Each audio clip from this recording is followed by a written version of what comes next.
My name is John, and today we'll be reading Think Obama Administration Wasn't Corrupt? Think Again. Editorial, Investors Business Daily, March 21st, 2018. Obama Scandal. Former President Obama and his political supporters have repeatedly stated that his administration was scandal-free, unlike administrations before and after. Quote, "We're probably the first administration in modern history that hasn't had a major scandal in the White House," Obama himself said. A new book puts the lie to that statement.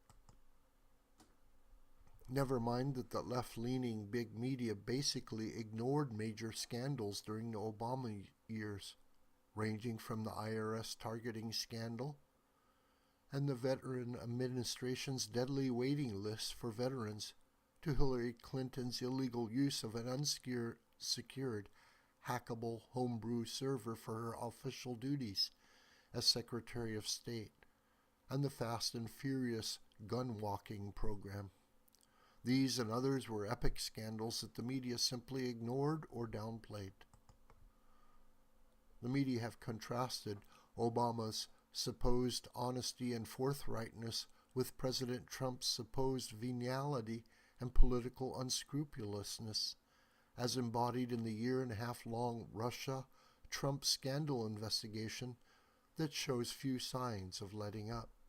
But now comes Peter Schweizer's new book, Secret Empires: How Our Politicians Hide Corruption and Enrich Their Families and Friends, which shows that the Obama administration and its cronies were up to their necks in questionable business deals and may even have intentionally distorted public policy to accommodate their own profit-making.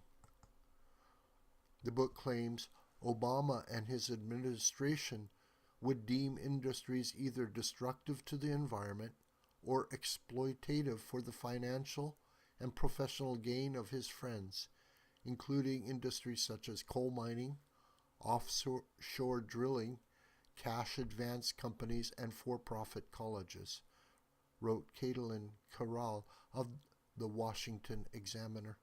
Schweizer's book, based on extensive research, says that Obama acted to regulate certain industries in such a way that the regulations lowered the value of some of the companies, wrote Caitlin Corral of the Washington Examiner. These actions led two family friends to profit handsomely on deals through their own investment firm. Here's how it worked. Obama buddy Marty Nesbitt, pictured here with Obama, and Harold Kirkpatrick III formed a private equity investment firm called Vistria right around the time Obama was reelected in 2012. Nothing wrong with that, except, as Schweitzer notes in his book, a curious pattern began to emerge. Obama and his administration would attack industries with government power, which led to substantially lower valuations for these companies. Nesbitt and Vistria, or others close to Obama, could then acquire those assets for pennies on the dollar. As an example, Schweitzer cites a case of for-profit higher education schools like University of Phoenix, ITT Technical Institute, and DeVry University. In 2013, Obama blamed the schools for taking advantage of students by saddling them with massive amounts of student debt, running their credit, and making a profit on it. He ordered the Federal Trade Commission to go after them. In the case of the University of Phoenix, its parent Apollo Education Group was suspended after a Federal Trade Commission investigation in 2015. The following year, 3 companies, including Vistria, swooped in to buy what remained of Apollo at a price 90% below its share price before the investigation. As Vistria's education investment portfolio bulged a number of Obama Education Department officials, including Secretary of Education Arne Duncan, ended up taking high-level jobs with Vistria. That's just one example. There are others. Schweitzer noted in his book, for instance, that both Vice President Joe Biden and Secretary of State John Kerry were deeply involved in trade and security talks with China, even as that country began its aggressive campaign to expand its military and physical presence in the South China Sea. Contrary to standard diplomatic practice, however, both played good cop, not seriously confronting China on its misbehavior.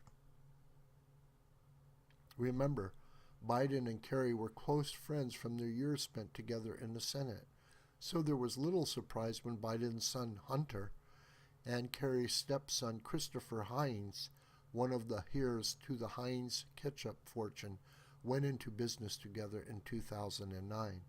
They created a number of equity and real estate investment firms allied to Rosemont Capital, the alternative investment fund of the Heinz family office.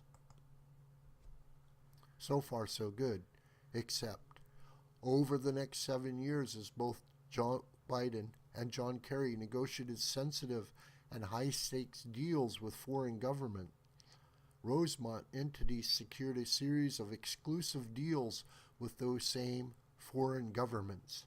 In December of 2013, for instance, Biden traveled to China for talks. He brought Hunter Biden along. While there, the senior Biden soft-pedaled China's clear aggression and played up the bilateral trade partnership. 10 days after the trip concluded, China's central bank, the Bank of China, set up a $1 billion investment joint venture called Bohai Harvest, RST. For the record, the RS referred to Biden's son's firm, Rosemont Seneca. That's questionable enough. But months later, in July 2014, Secretary of State John Kerry traveled to China, also for talks. Kerry talked little of China's clear aggression, but did conspicuously note that China and the United States represent the greatest economic alliance trading partnership in the history of humankind. He should know, in the ensuing months, Chinese government-linked firms took major stakes in several of the firms owned or controlled by Hunter Biden and Chris Heinz, and provided them with massive funding totaling billions of dollars. Nor is this the only scandal involving John Kerry, and this just scratches the surface. The book is a catalog, a virtual roadmap to the way corrupt business gets done in Washington, and why Americans are smart to question why their representatives go to Washington as paupers and return as millionaires.